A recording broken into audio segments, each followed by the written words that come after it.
Engineer علی مرزا پہ جب گستاخی کا فتویٰ لگایا گیا، ایک مولوی صاحب نے کہا کہ اس کو قتل کیا جائے. جی بالکل. میں نے انجینئر کو فیور میں ایک بیان ریکارڈ کروایا.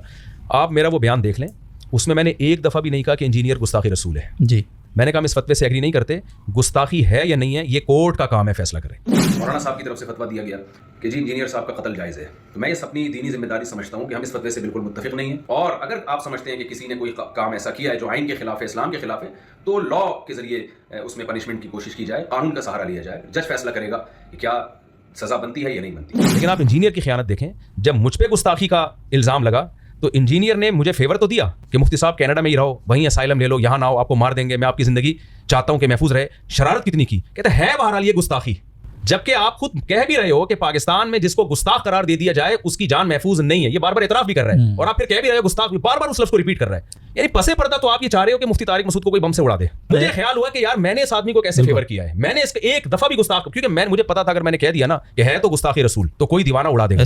تو میں تو چاہ رہا تھا اس کی جان محفوظ ہو، میں کیونکہ مخلص تھا اس کی جان کی حفاظت میں. میں نے گستاخی کا لفظ ایک دفعہ بھی استعمال نہیں کیا. میں نے کہا یہ کورٹ کا کام ہے، وہ فیصلہ کرے گا. لیکن جنہوں نے شرارت یہ کی ہے، مجھے فیور بھی کر رہا ہے اور ادھر ڈرامے بازی بھی چل رہی ہے تو گستاخی ہے تو گستاخی. یار تم یہ لفظ بار بار ریپیٹ کر رہے ہو، تمہیں پتہ نہیں ہے کہ جو جنونی لوگ ہیں وہ کہیں گے جب یہ گستاخی ہے تو پھر یہ بندہ زندہ کیوں گھوم رہا ہے.